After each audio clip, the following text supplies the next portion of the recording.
Hello students, हम second unit kinematic study कर रहे हैं और इसमें वेक्टर वाले चैप्टर पे चल रहे हैं।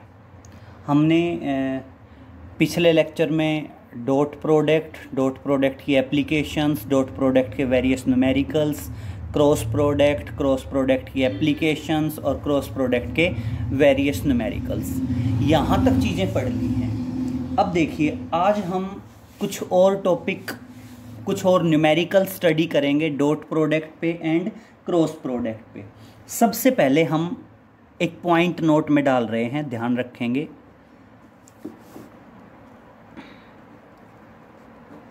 देखिए, सबसे पहले मैं एक पॉइंट नोट में डाल रहा हूं, समझिए क्या है। मान लीजिए मैं कहता हूं कंपोनेंट ऑफ ए वेक्टर, मैं कहता हूं मेरे को चाहिए component of A vector along the direction of b vector, along the direction of b vector। ठीक है, मेरे को क्या चाहिए? कंपोनेंट ऑफ ए वेक्टर चाहिए और कहाँ चाहिए? along the direction of b vector चाहिए। तो बेटा ये बेसिकली आप ध्यान रखना, किसके बराबर आएगा? ये बराबर आएगा that is A vector dot unit vector B and into unit vector B. ठीक है, इनटू क्या आ जाएगा? यूनिट वेक्टर बी आ जाएगा। क्लियर? दूसरा मान लीजिए मैं कहता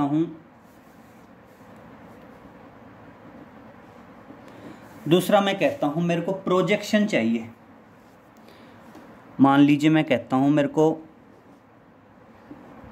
प्रोजेक्शन ऑफ एफ वेक्टर चाहिए अलोंग डी वेक्टर। ठीक है, दूसरा पॉइंट क्या आया? मेरे को प्रोजेक्शन चाहिए, किसकी प्रोजेक्शन चाहिए? एफ वेक्टर की। और कहाँ चाहिए? अलोंग डी वेक्टर चाहिए। तो बेटा प्रोजेक्शन कैसे निकलेगी? दोनों का डॉट प्रोडक्ट करो, F vector dot D vector, और उसको क्या कर दो बेटा? डी वेक्टर के मैग्नीट्यूड से डिवाइड कर दो।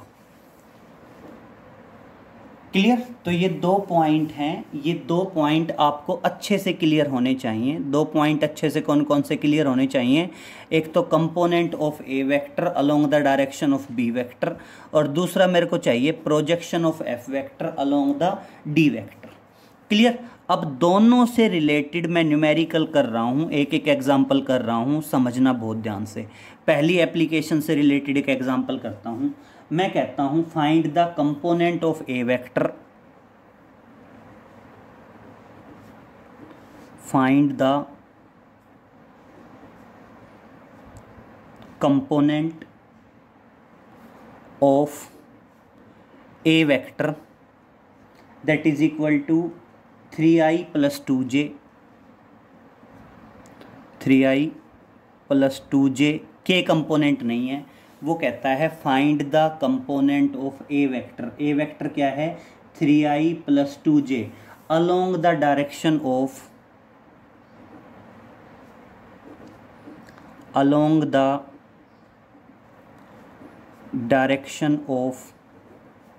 B vector that is equal to i + j। Clear? कुछ भी वेक्टर दिया जा सकता है। मान लीजिए उसने हमें ये वेक्टर दिए हैं, वो कहता है मैंने कंपोनेंट निकालना है ए वेक्टर का, और कहाँ निकालना है बेटा? Along the direction of B vector calculate करना है। तो अब एक चीज़ तो क्लियर है, component of A vector along the direction of B vector क्या आएगा? A vector dot product unit vector B और इनटू यूनिट वेक्टर बी। तो सबसे पहले मेरे को यूनिट वेक्टर बी चाहिए। तो देखना, यूनिट वेक्टर बी क्या आएगा?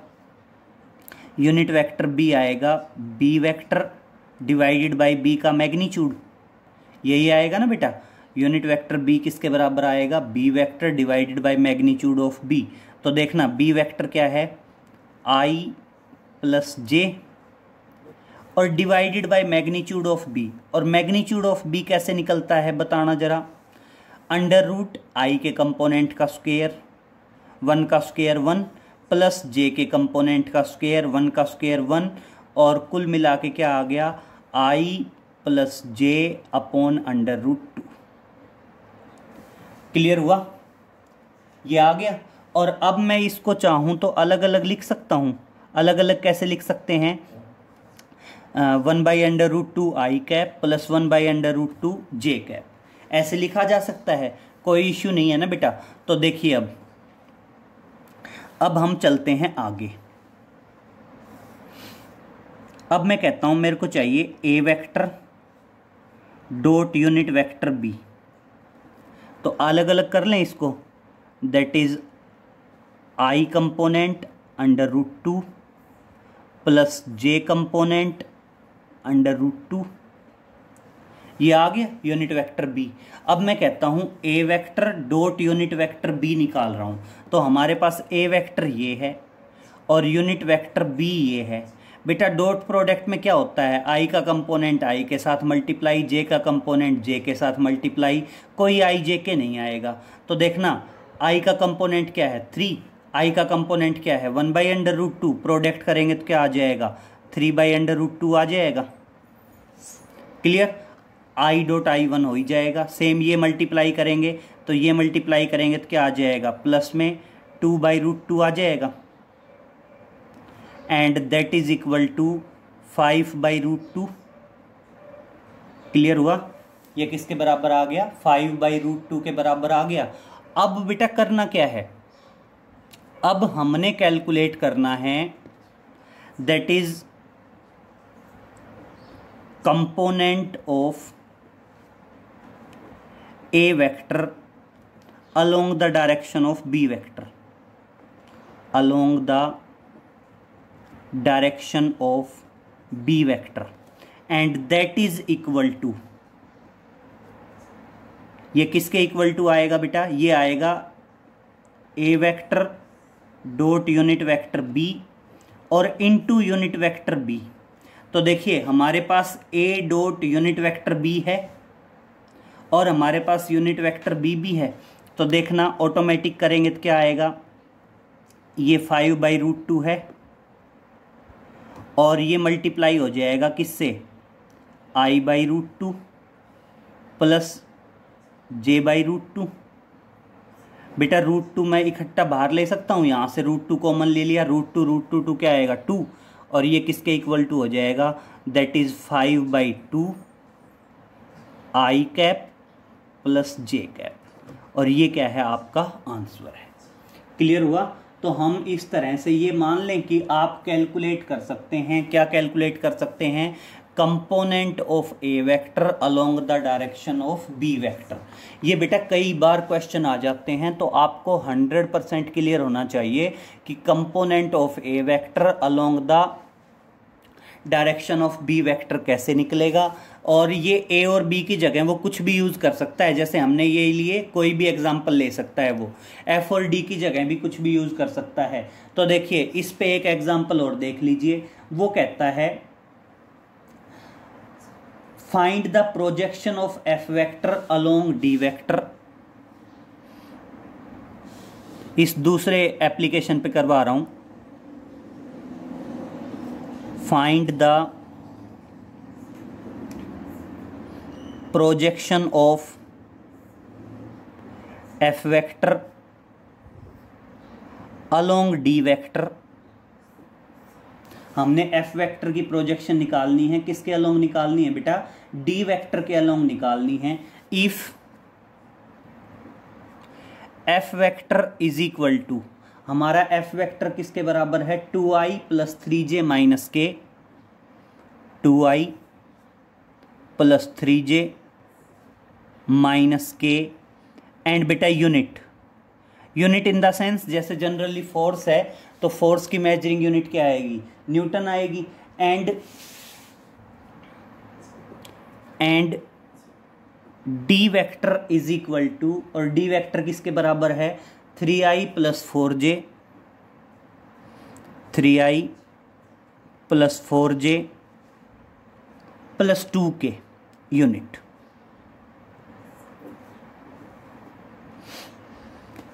क्लियर हुआ? तो हमने क्या निकालनी है, प्रोजेक्शन निकालनी है एफ वेक्टर की अलोंग डी वेक्टर। प्रोजेक्शन कैसे आएगी बेटा, F vector dot D vector करो और उसको डी के मैग्नीट्यूड से डिवाइड कर दो। तो देखना यहाँ से जैसे इसमें यहाँ से सॉल्यूशन शुरू हुआ था वैसे ही इसमें मान लो मैं यहाँ से सॉल्यूशन शुरू कर रहा हूँ। तो सॉल्यूशन में देखिए सबसे पहले हमने क्या निकालना है, F vector dot D vector निकालना है। F vector dot D vector क्या आएगा, आई का कंपोनेंट आई के साथ, जे का जे के साथ, के का के साथ क्या आएगा 3 × 2 6 प्लस 3 × 4 12, 2 - 1 -2 और इस तरह से टोटल कितना आ जाएगा दैट इज 16।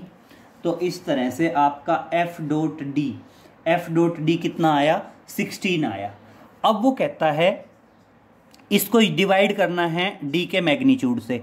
तो चलो डी का मैग्नीट्यूड निकाल लेते हैं।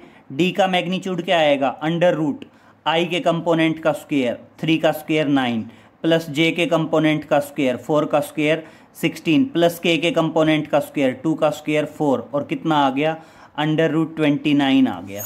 और अब बस ये है ही आपका क्या निकालना है, that is projection of F vector along D vector. और ये प्रोजेक्शन किसके बराबर आएगी, प्रोजेक्शन बराबर आएगी F dot D vector upon magnitude of D vector. ठीक है, तो देखिए आप क्या करोगे, F vector dot D vector क्या है 16 और अपॉन क्या कर देंगे अंडर रूट 29 कर देंगे। और बेटा इसको सोल्व करेंगे तो ये नियर अबाउट 2.97 आएगा, दैट इज 2.97। और ये क्या आ गई आपकी प्रोजेक्शन आ गई, किसकी प्रोजेक्शन आ गई, F vector along D vector. तो आप इसको कैसे ही समझ लीजिए, चाहे तो ये मान लीजिए component of A vector along D vector, या इसको आप कह दीजिए projection of F vector along D vector. Clear? अब देखिए आगे कुछ न्यूमेरिकल्स और कैरिड आउट करते हैं डॉट प्रोडक्ट पे। ये दोनों पॉइंट इंपॉर्टेंट है, चाहे तो वो component of A vector along B vector कहे या वो आपको कहे projection of F vector along D vector, एक ही पॉइंट है। क्लियर? चलें बेटा अब देखिए आगे नेक्स्ट पे चलते हैं। अब कुछ न्यूमेरिकल्स कैरिड आउट करते हैं डॉट प्रोडक्ट पे, क्रॉस प्रोडक्ट के। पेपर को दो पार्ट में डिवाइड कर लेते हैं। तो देखिए पहला वेक्टर है, मान लीजिए वो कहता है, सॉरी वेक्टर कह रहे हैं, पहला क्वेश्चन मान लीजिए वो कहता है if A vector plus B vector का magnitude, if A vector plus B vector का मैग्नीट्यूड इक्वल है बेटा A vector minus B vector के मैग्नीट्यूड के, इक्वल है A vector minus B vector के मैग्नीट्यूड के। ये उसने हमें गिवन है। और क्या कहता है, और कहता है find out angle between A vector and B vector. और हमने क्या फाइंड आउट करना है बेटा, ए वेक्टर और बी वेक्टर के बीच का एंगल फाइंड आउट करना है। क्लियर? अब बेटा सबसे इंपॉर्टेंट पॉइंट समझिए, सबसे इंपॉर्टेंट पॉइंट क्या है बेटा, अगर हम किसी वेक्टर का डॉट प्रोडक्ट उसी वेक्टर के साथ करते हैं तो ऑटोमेटिक सी बात होती है वो उस वेक्टर के मैग्नीट्यूड का स्क्वायर बन जाता है। अब कैसे बन जाता है वो पॉइंट समझ लीजिए। क्या बताया हमने, जब भी किसी वेक्टर का उसी वेक्टर के साथ डॉट प्रोडक्ट किया तो आप कह सकते हैं वो उसके मैग्नीट्यूड का स्क्वायर बन जाता है।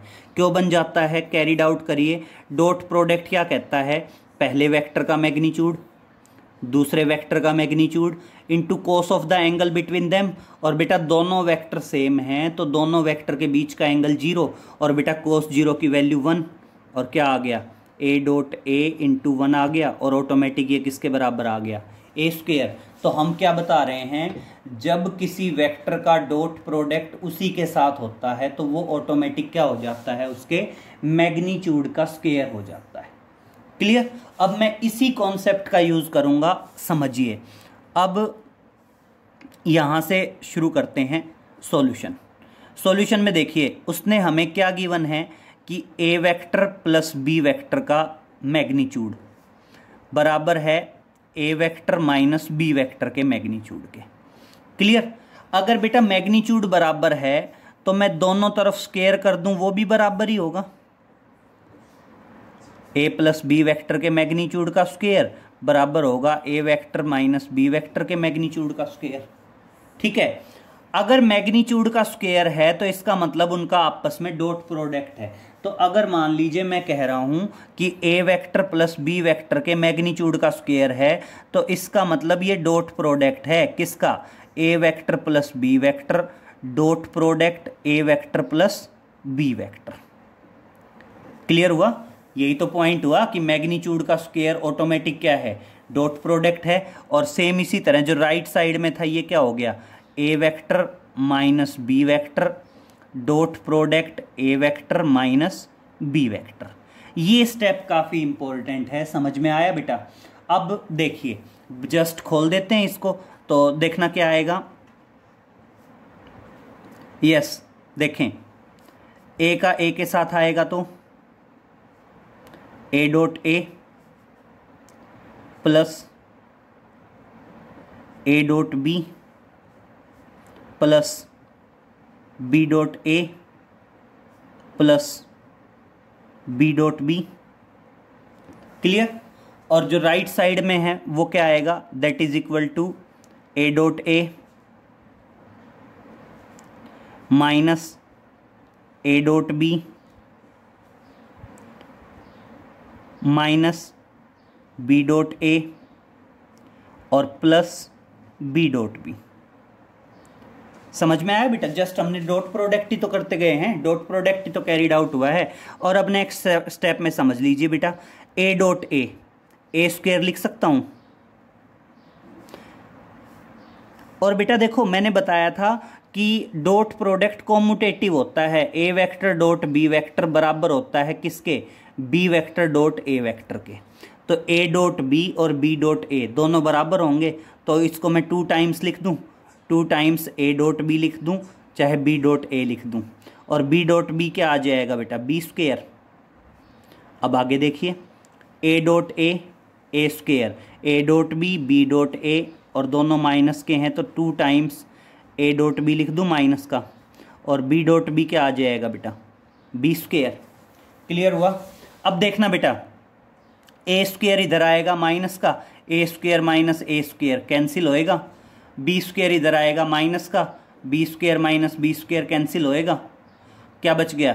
2a dot B minus 2a dot B इधर आ जाएगा तो कुल मिला के क्या आ जाएगा बेटा? 4 times a dot B is equal to 0। 4 इधर डिवाइड में आ जाएगा तो इसका मतलब a डॉट बी इज 0 और a डॉट बी 0 आ गया। तो अब बेटा आप चाहो तो इसको सोल्व कर लो, क्या आएगा?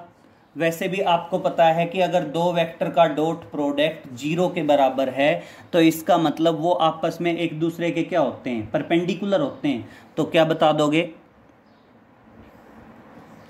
If A vector is perpendicular to B vector then A vector dot B vector is 0। ये हमने पढ़ा है ना एप्लीकेशंस में। किसकी एप्लीकेशन में? डॉट प्रोडक्ट की एप्लीकेशन में। और इसलिए क्या बताओगे?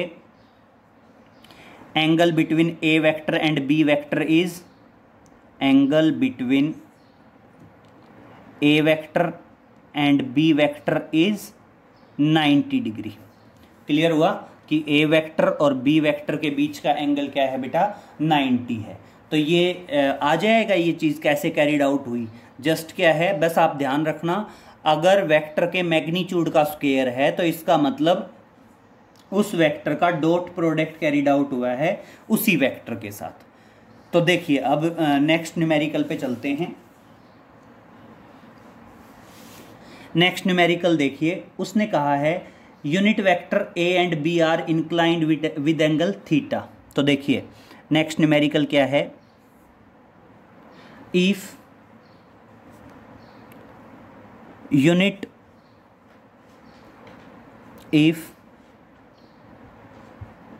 Unit vector A cap and B cap are inclined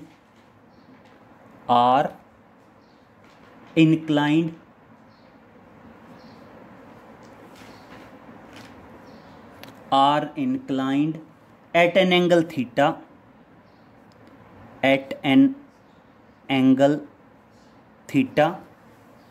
inclined है। कितने एंगल से इंक्लाइंड है बेटा? थीटा एंगल से इंक्लाइंड है। और फिर वो कहता है देन प्रूव क्या प्रूव करना है?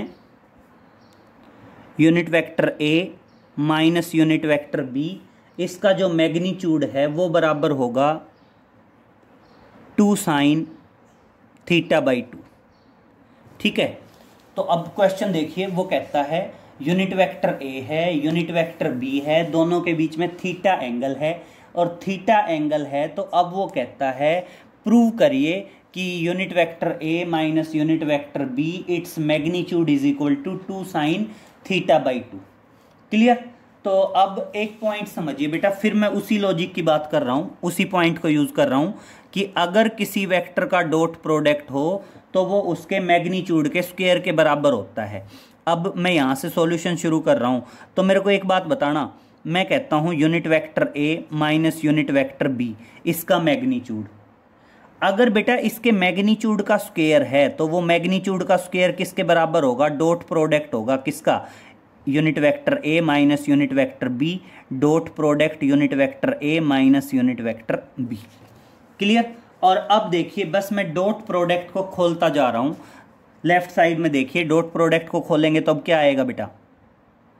समझिए, A cap dot A cap minus A cap dot B cap minus B cap dot A cap और plus B cap dot B cap. Clear? सारे यूनिट वेक्टर हैं, जस्ट हमने ब्रैकेट खोल दिया, डॉट प्रोडक्ट आता चला गया। अब बेटा एक बात समझिए, अगर यूनिट वेक्टर है तो इसका मैग्नीट्यूड क्या होगा? 1, और ए डॉट ए 1 आ जाएगा, बिकॉज ये ध्यान रखना बेटा, ए भी यूनिट वेक्टर है, भाई कैप लग रहा है तो यूनिट वेक्टर है, और यूनिट वेक्टर का मैग्नीट्यूड क्या होता है? 1।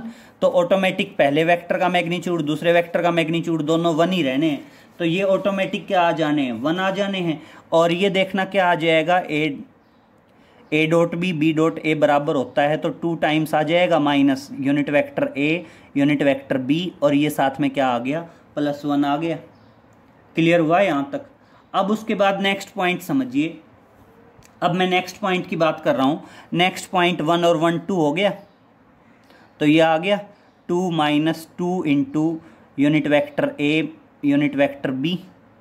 अब देखना बेटा, 2 कॉमन लूँ तो क्या आएगा? 1 minus unit vector A dot unit vector B.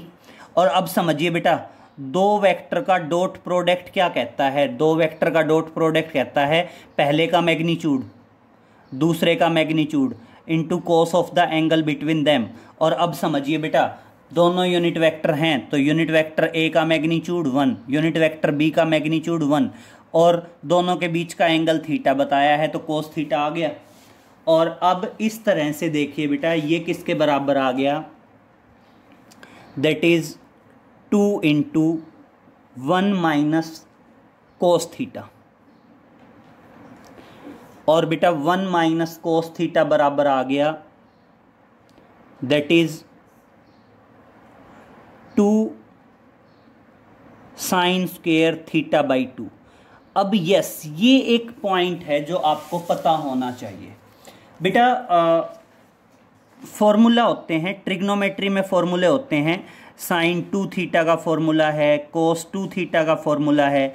तो समझिए बेटा, आपका जो कोस 2 थीटा का फॉर्मूला होता है, कोस 2 थीटा का फॉर्मूला होता है that is 1 minus 2 sign square theta. अब एक पॉइंट समझ लीजिए बेटा, सबसे इंपॉर्टेंट है, कि अगर मैं बात करूं, मैं आपको कहता हूं कि मेरे को cos 2 थीटा का फॉर्मूला चाहिए। जैसे देखो sin 2 थीटा का फॉर्मूला होता है 2 time sin theta cos theta. ये फॉर्मूला है किसका? sin 2 थीटा का। और अगर मैं इसी तरह मैं आपको ये कहता हूं कि मेरे को cos 2 थीटा का फॉर्मूला चाहिए, तो समझिए cos 2 थीटा का फॉर्मूला क्या आएगा बेटा? cos 2 थीटा का फॉर्मूला आ जाएगा that is 1 minus 2 sign square theta. और अब एक पॉइंट समझना, मैं इसको इधर ला रहा हूं, इसको इधर ले जा रहा हूं, तो देखना क्या आ जाएगा?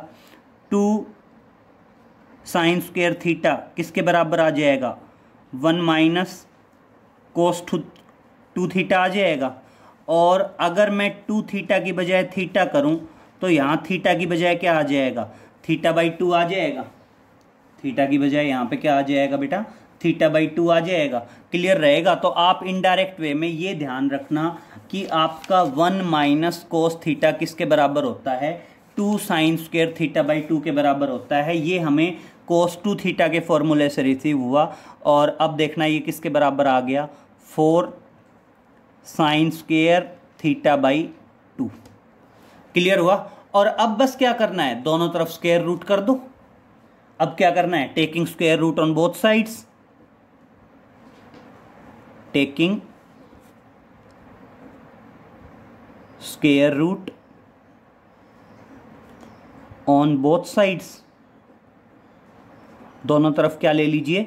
स्क्वायर रूट ले लीजिए। और दोनों तरफ स्क्वायर रूट लेंगे तो A vector, unit vector A minus unit vector B, इसके मैग्नीट्यूड का स्क्वायर, इसके मैग्नीट्यूड का स्क्वायर है, तो ये ऑटोमेटिक क्या बच गया? स्क्वायर खत्म हो गया। एंड इधर स्क्वायर रूट किया तो 4 का स्क्वायर रूट 2 और साइन स्क्वायर का क्या आ जाएगा? Sine theta by 2। और यही हमने क्या करना था? प्रूव करना था। तो एक तरह से बेटा दोनों क्वेश्चन क्लियर हो गए, आ गए समझ में? तो देखिए ये बेसिकली क्या थे बेटा? आपके डॉट प्रोडक्ट पे बेस्ड थे। अब इसी टाइप के 1-2 क्वेश्चन कैरिड आउट कर लेते हैं बेटा जो क्रॉस प्रोडक्ट पे बेस्ड हैं। तो देखिए नेक्स्ट क्वेश्चन पे चलते हैं।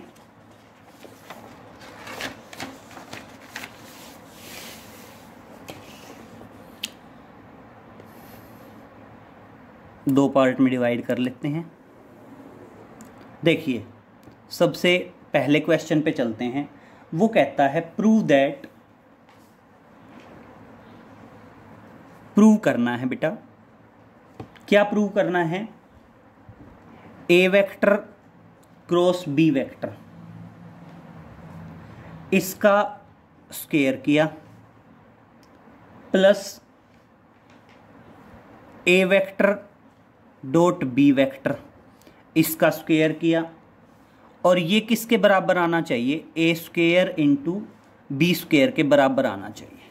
और ये हमने क्या करना है बेटा? प्रूव करना है। अब प्रूव करना है तो हम सिंपल सी बात क्या करेंगे बेटा?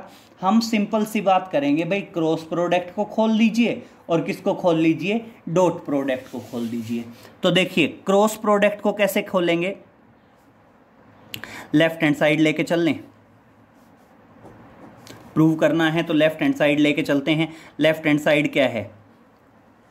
ए क्रॉस बी का square plus A dot B का स्क्वायर।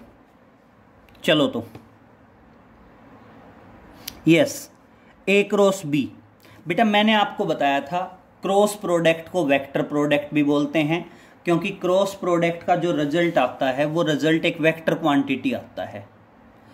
और बेटा डॉट प्रोडक्ट को स्केलर प्रोडक्ट भी बोलते हैं, क्योंकि जो डॉट प्रोडक्ट का रिजल्ट आता है वो एक स्केलर क्वांटिटी आता है। और वैसे भी समझिए क्रॉस प्रोडक्ट क्या है? पहले वेक्टर का मैग्नीट्यूड दूसरे वेक्टर का magnitude into sine of the angle between them, और साथ में क्या आएगा? Unit vector N.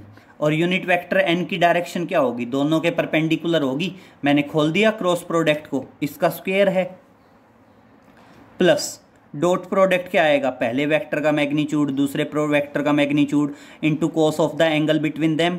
कोई यूनिट वेक्टर एन लगाने की जरूरत नहीं है, क्योंकि कैसी क्वांटिटी है? स्केलर क्वांटिटी है। और अब समझिए ये क्या आ जाएगा? ये आ जाएगा ए स्क्वेयर, स्क्वेयर कर रहा हूँ, A square B square sine square theta. और बेटा समझ लीजिए unit vector dot N, unit vector dot N किसके बराबर आ जाएगा, 1 के इक्वल टू आएगा। कैसे समझें एक बार, देखो मैं यूनिट वेक्टर एन का स्क्वायर कर रहा हूं, इसका मतलब ये क्या होगा, unit vector N dot unit vector N, पहले वेक्टर का मैग्नीट्यूड यूनिट वेक्टर है तो 1 रहेगा, दूसरे वेक्टर का मैग्नीट्यूड यूनिट वेक्टर है तो 1 रहेगा, और दोनों वेक्टर सेम है तो cos 0 की वैल्यू 1। तो इसलिए जब हम यूनिट वेक्टर n का स्क्वायर करेंगे तो वो ऑटोमेटिक किसके बराबर आ जाएगा, 1 के बराबर आ जाएगा। इसका स्क्वायर करेंगे तो ये क्या आ जाएगा बेटा, A square into B square into cos square theta, हो गया बेटा। और अब मैं दोनों में से A square plus B square common ले रहा हूँ तो क्या बचेगा, sine square theta plus cos square theta. और बेटा साइन स्क्वायर, सॉरी प्लस नहीं है यार, ये ए स्क्वायर प्लस ए स्क्वायर इंटू बी स्क्वायर, और ऑटोमेटिक क्या बच गया, ए स्क्वायर इंटू बी स्क्वायर बच गया। ये किसके बराबर है, 1 के बराबर है ही, और ये ऑटोमेटिक क्या आ गया, राइट हैंड साइड। तो प्रूव हो गया कि आपका लेफ्ट हैंड साइड किसके बराबर आ गया बेटा, राइट हैंड साइड के बराबर आ गया। तो इस तरह से कोई भी किसी भी वेक्टर का करवाए तो प्रूव कर सकते हैं बेटा।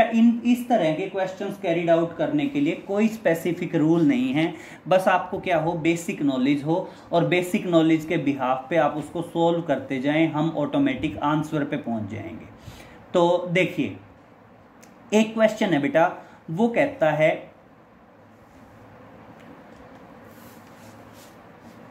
कह रहा है ए वेक्टर, नेक्स्ट क्वेश्चन पे चलते हैं। नेक्स्ट क्वेश्चन कह रहा है if A vector cross B vector का magnitude, A vector cross B vector का मैग्नीट्यूड इक्वल है, किसके इक्वल है बेटा, √3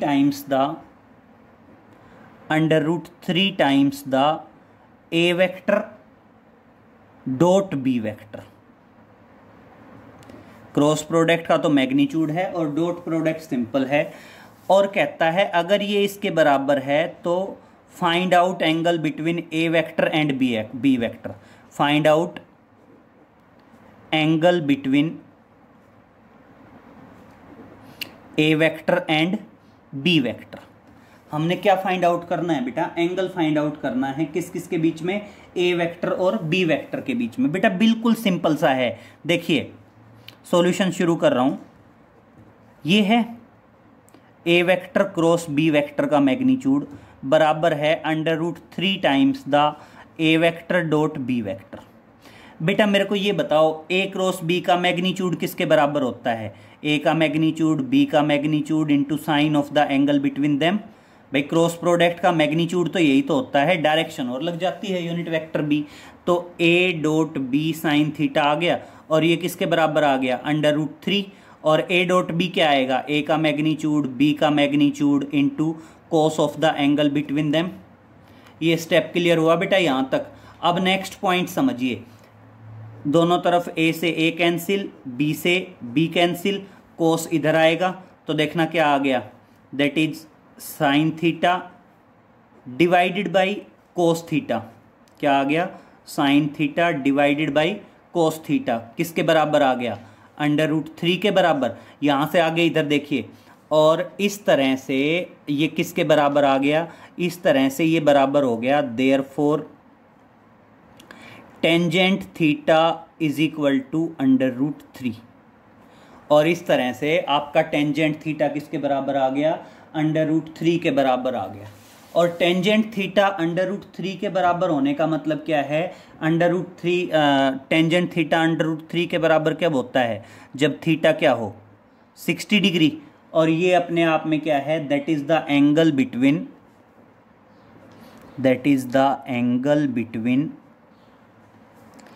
A vector and B vector. ये आपका क्या आ गया, एंगल आ गया, किस किस के बीच का एंगल आ गया बेटा, ए वेक्टर और बी वेक्टर के बीच का एंगल आ गया। तो देखिए ये हमारा पहला न्यूमेरिकल था, ये हमारा दूसरा न्यूमेरिकल है। अब नेक्स्ट पे चलते हैं बेटा। नेक्स्ट न्यूमेरिकल मान लीजिए वो फिर से यही कहता है, if A vector cross B vector, इसका मैग्नीट्यूड बराबर है √3 A vector dot B vector के। किसके? √3 into A vector dot B vector. और वो कहता है find out the value of A vector plus B vector का मैग्नीट्यूड। और क्या फाइंड आउट करना है बेटा? हमने A vector plus B vector का मैग्नीट्यूड फाइंड आउट करना है। तो मेरा पॉइंट समझिए बेटा बहुत ध्यान से, हम सेम पैटर्न पे चलेंगे। कहाँ से? सेम पैटर्न पे चले। सेम पैटर्न पे चले तो देखना, मैं पूरा ही कैरिड आउट कर देता हूँ। सॉल्यूशन में शुरुआत करते हैं कि अगर भाई ए क्रॉस बी वेक्टर का मैग्नीट्यूड बराबर है √3 A vector dot B vector, तो क्या आएगा? ए क्रॉस बी का मैग्नीट्यूड क्या आएगा? A B sine theta. और ए डॉट बी किसके बराबर आएगा? A B cos theta. बेटा ए बी से ए बी कैंसिल, और इस तरह से कोस थीटा इधर आएगा। तो देखो कोस थीटा अगर इधर आया तो क्या आया? Sine theta divided by cos theta, tangent theta √3 आ गया। और इस तरह से थीटा किसके बराबर आ गया बेटा? थीटा हो गया 60 डिग्री के बराबर।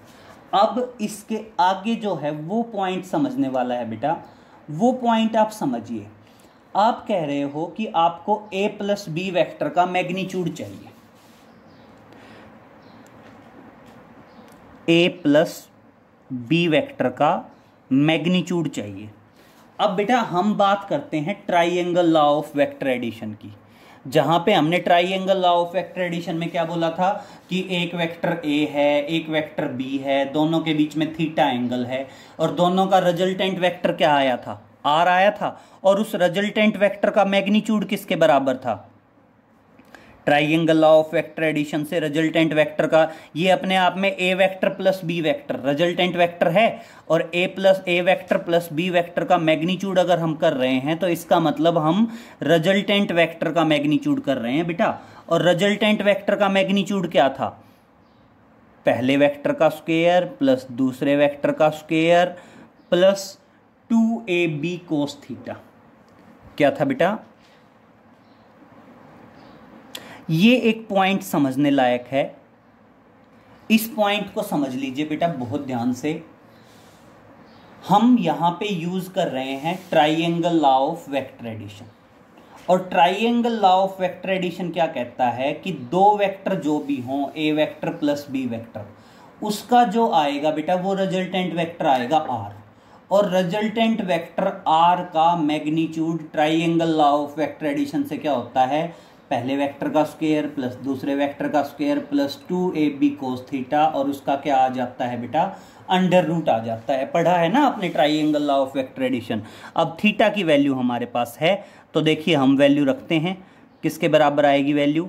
That is A square plus B square plus 2ab cos 60 degree, क्योंकि ए और बी के बीच का एंगल कितना आया हुआ है? 60 डिग्री आया हुआ है। और बेटा cos 60 की वैल्यू क्या होती है? cos 60 की वैल्यू होती है आपकी दैट इज 1/2, और cos 60 की वैल्यू 1/2 है। तो देखना क्या आ जाएगा? नेक्स्ट आ जाएगा दैट इज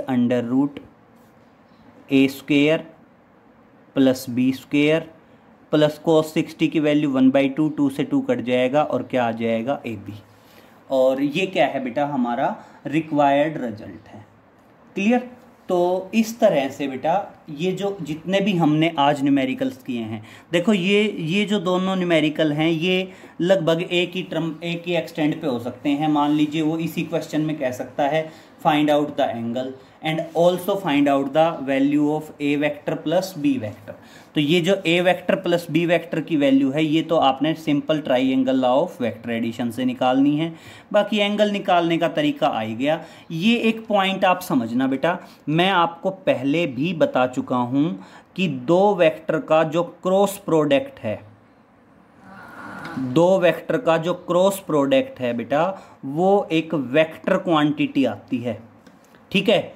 उस वेक्टर क्वांटिटी का मैग्नीट्यूड तो बराबर होता है ए बी साइन थीटा के, और उसकी जो डायरेक्शन होती है वो डायरेक्शन होती है perpendicular to both A vector and B vector. तो वही पॉइंट है बेटा, जब मैंने ए क्रॉस बी वेक्टर लिया तो मैग्नीट्यूड और डायरेक्शन दोनों ली, और यहाँ पे ए क्रॉस बी के मैग्नीट्यूड की बात हो रही थी इसलिए सिर्फ ए बी साइन थीटा लिया। यहाँ पे पूरा क्रॉस प्रोडक्ट था, मैग्नीट्यूड नहीं था, तो ए बी साइन थीटा और साथ में हमने डायरेक्शन भी लगाई। तो जो यूनिट वेक्टर एन है बेटा, वो यूनिट वेक्टर एन क्या बता रहा है, उसकी डायरेक्शन दोनों के परपेंडिकुलर है, ए वेक्टर के भी और बी वेक्टर के भी। और बाकी फिर यहाँ तो कोई स्टेप था ही नहीं। जब आप यूनिट वेक्टर एन का स्क्वायर करोगे, वैसे भी देखो आपको पता है जब भी किसी वेक्टर का स्क्वायर करते हैं तो वो ऑटोमेटिक मैग्नीट्यूड का स्क्वायर आ जाता है। अगर मैं यूनिट वेक्टर एन का स्क्वायर करूंगा तो मैग्नीट्यूड का स्क्वायर आएगा, और बेटा यूनिट वेक्टर है तो यूनिट वेक्टर का मैग्नीट्यूड क्या होता है 1, और इस तरह से क्या आ गया 1 का स्क्वायर आ गया। तो बेटा ये कुछ न्यूमेरिकल्स थे। अब देखो कैरिड आउट करना, बाकी कोशिश करते हैं नेक्स्ट 1 या 2 लेक्चर्स में हम वेक्टर्स को कंक्लूड करेंगे और फिर प्रोजेक्टाइल शुरू करेंगे। ठीक है बेटा, ओके, थैंक यू।